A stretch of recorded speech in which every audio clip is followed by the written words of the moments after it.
what's up everybody? Technical Stinkers here, checking in on our little 3D print operation for today. Doing a lot of different things here, mostly vlogging, trying to sell things on the internet for money. Basically new to 3D printing. If you're new to the channel or uninitiated, subscribe now, follow along in the process. Maybe you can snipe an idea or two for me or teach me something. It's usually the latter. So what have I got on the plates? Well, the season is upon us. Spring has sprung. And because of that, I'm starting to sell more of my best-selling original design, I guess, the Hornet nest. Here's a picture of it off my Etsy because I already packed up the one I had. It's a fake hornet nest, and if you put them up, it deters other hornets and wasps from building their nests nearby. Now, your mileage may vary. Some people it works, some it doesn't. Depends on species, but people swear by them, and then when I put these up, it keeps the wasps away, but you know, it only seems to work within a certain amount of range. I still have wasps that build nests, currently dealing with one now. Is that, whew, oh my gosh, that's a moth, but I need a fake moth net. How does that happen? I was like, well, it keeps wasps away, a wasp comes around. Funny, right? And then I need a fake stink bug nest too. Jesus Christ, these things. If there's any animal that I'm okay with going extinct, it's wasps, stink bugs, probably whales. Anyway, selling a bunch of the Hornet nest now. An order came through last night for 3, so that's about $100. So printing those up now, hopefully I can get those shipped off tomorrow. And I wanted to do a revision of this and introduce a new product based on this fake Hornet nest. Still doing a lot of prints for my office flip, my office renovation. And that's what's going up here on the two Cobras, Cobra 1 and 2. Been doing a lot of sort of simple, boring prints, but I'm gonna run in the office. I'm gonna show you what these are, because these are kind of custom and somewhat cool. So I know a lot of people aren't so keen on the whole office flip. I put that video out. That was my last one where I was going through and renovating. It wasn't strictly 3D print related, but I believe that there's a lot of strength in the stuff that I've been printing for the office flip. See, I got one of these dummy 13s just sitting here. He's sitting on a 3D printed shelf. So I did my whole office in slat, and that way I can just, if I need something on the wall at that point that doesn't hold a lot of weight, I can just 3D print it, because this is like the simplest little design. I need a shelf right there. Boom, I got a shelf right there. So I've got things like that, like paper holders, like glove boxes. What else? Anything incriminating back here? Things to hold shirts, my door jamb, my broom. Just, there's all kind. There's a billion and one things that I've been printing, you know, to hold paperwork. You know, I need to file that paperwork, etc. There's, you know, little pieces of trim that I've been printing. You know, down here was a very difficult spot for me to trim in the straight slat wall versus like the stone steps. And so I was like, yeah, I could put like a piece of rubber, or I could put like a piece of trim and then fill it in with foam. And so I'll just 3D print this basic shape and put it there, and that's good enough for now. You know, I can come back through and kind of like measure and contour it a little bit more, and probably need to definitely need to clean this up down here. But it's things like that that I've been working on. I feel that's like, you know, that's worthy of a video. The other thing too, and it's super messy, but I've been really going hard on cable management, like building these raceways in the back. Now, it looked a lot better a few days ago, but you know, I was building these custom raceways that hide all cables. Now they're off right now because I redid my server room in the same flooring as I have out here. Just got finished cove basing it in and rubbering it in and everything to give it a nicer finish. And I did that first because I'm running surround sound. And that leads to the sort of custom thing that I've been working on. Because I also put in this gantry, I don't know if you can see it. Yeah, it's like, it's structural steel. I just bolted it into the desk, and then it runs across, and that way I can mount my speakers up here, my lights, anything else, just to get it up off the desk. You know, it's very utilitarian, somewhat modular. You know, I can drill into it if I need to, or just lash to it very tightly. But I wanted to run surround sound, and that's, you know, just kind of a superfluous extra sort of thing. But if you've been following the channel, you know anything incriminating here, I'm so worried. You know, I just should take my incriminating stuff and move it somewhere else. Don't want anyone to know I'm watching Macy Makes 3D. I got to keep up with the competition out here.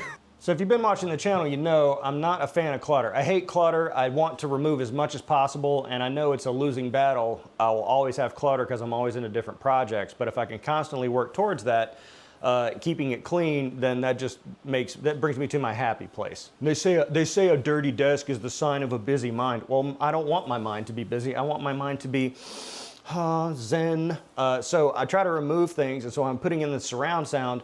I had bought speakers to go up in the ceiling, but ultimately I thought that's really far away and I would have to crank it pretty loud to like get the effect there. And I was like, you know, I don't want to go into the ceiling. I don't want to go up and chase it through, put them in the ceiling and bring them down. Is there somewhere I can put them where they're not visible? And so I came to this genius idea of over here, my cabinets. I'm getting to the 3D print part.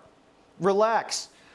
Over my cabinets over here, I 3D printed these under panels to hide the ugly, but there's a gap. Obviously it's 2 square panels. There's a hole right here in the back that no one can see, and that would just be the perfect spot for a speaker. So you're saying, Matt, how are you gonna get a speaker in there? It's a ceiling type speaker. You know, these are made to go into a drop ceiling or drywall on your ceiling or whatever. You put them in, you cut the hole, you put them in place, and then you turn the screws, and these little doodads come out and grab it. But I don't want to do that, and I don't want to, you know, pitch these because they're nice. They chump. I got a subwoofer coming, but these, you know, nice level of chump. I thought about going underneath here into the cabinets. The cabinets are metal. There's stuff in them, and it would rattle, I think. So I don't want them attached to the cabinets. So I thought I'll put them up here in this hole. But how do I keep them in the hole? Down in a hole. So I went over here into trusty Tinkercad, and I made the size hole that I needed. And of course, I made it to where it attaches to slat wall. And so I killed this print before I started because I realized that I had the slat bracket running the whole way, the whole 12 inches, which is it's a 12 by 12 gap. But I have the corner trim, so I'm only going to be able to slip this into a 10-inch space, so I just favored one side or the other. So I just killed the print, but this was good and sufficient to make sure that it fits.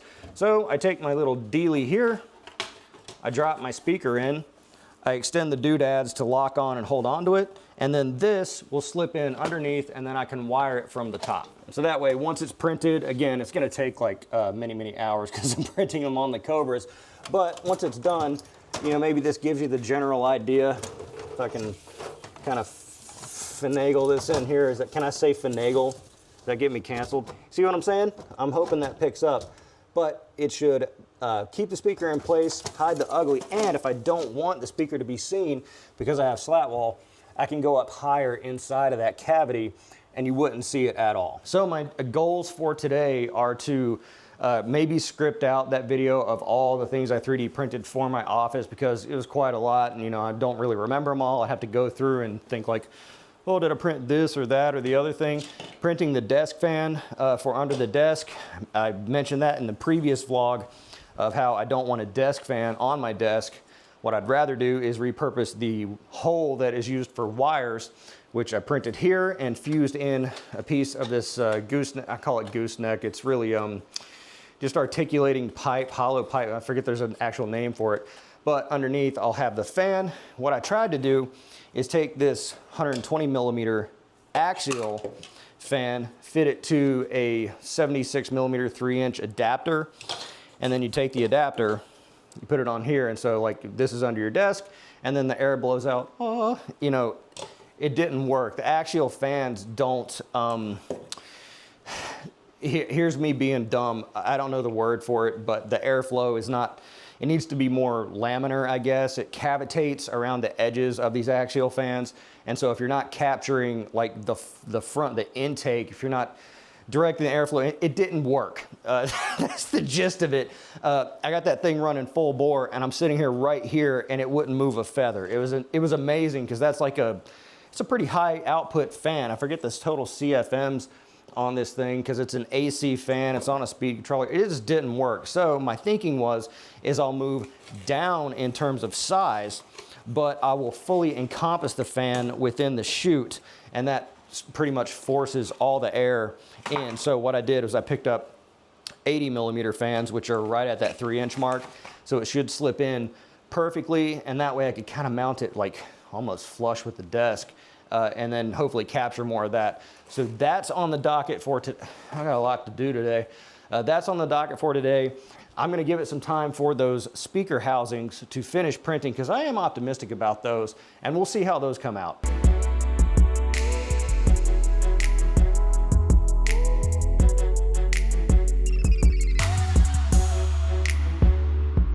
All right, it is confirmed. Tomorrow has arrived. It's the next morning. I was checking in on the 3D print stuff. Just failure city all around.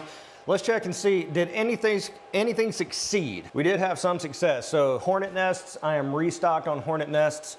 Mr. Customer ordered 3 of these. I got the sale on eBay. So I'm gonna take these 2 with my other one, pack those up, get those shipped off, take them to UPS today. Want to make sure I get those out, and I was able to print one for backup there. On the Soval, just got to peel the supports off these. These came out pretty good. A little bit on the overhangs on the bottom were a bit questionable. I ran them, admittedly I did run them a little fast because I was anxious about getting the order out, but got those out of the way. In the middle of the day yesterday, you know, I'm renovating my office and still printing, like, you know, brackets and hangers and things like that. This goes on structural steel to hide my speaker cables. I'll show that in a bit. Did these over on the P1P. These came out fine, but then over here on the A1, I was printing, these are channel raceways for the speaker cables that are coming off the top of the cabinets. And when I came in first thing this morning, it was like midnight or something like that. A1 was running fine, no issue whatsoever. These are all stacked up so they don't have to have supports. And then when I came back, it had completely failed. It had, I guess it lost its grip, and then it knocked it over, and then it was just extruding out into, you know, this big mess here. But it just completely ripped it off the place. And I've never had any adhesion issues whatsoever with this CryoGrip plate.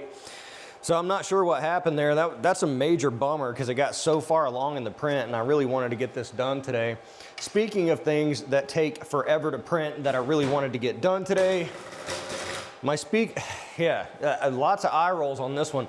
So up here on Cobras 1 and 2, I swear to you that I had supports enabled, and I remember in the slice, I had normal supports enabled because I was like, I don't need to run tree on this. Plus I needed the supports to come from the bottom of the model up, and it's not something I was gonna see, so it didn't matter if I had the surface finish kind of rough from regular supports.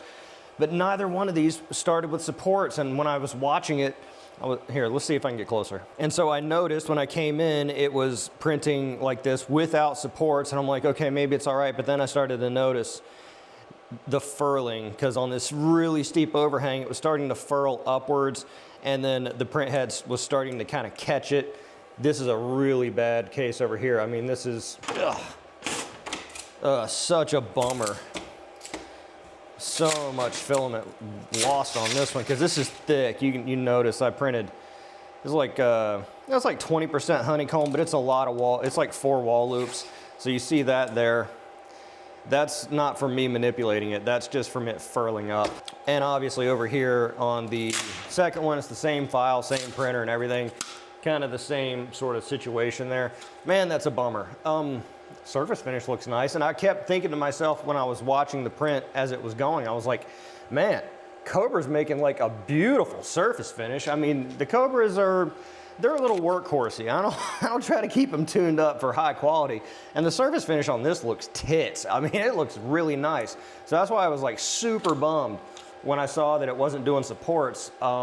So I think what I'm gonna do versus just kind of going for this again, it kind of made me think like, do I need this square pattern or can I just make some kind of like bracket or ring that goes around the speaker housing that also locks in. So I'm gonna take this back into Tinkercad, redesign it a little bit. And finally, the Orange Storm Giga, lots of people chiming in with what they think the issue is. Some people saying Z wobble, problems with the Z motor and whatnot. Some people saying wet filament. Now, I've done 2 different filaments from 2 different batches. I'm not sure it's the filament, and I don't want to commit to that yet.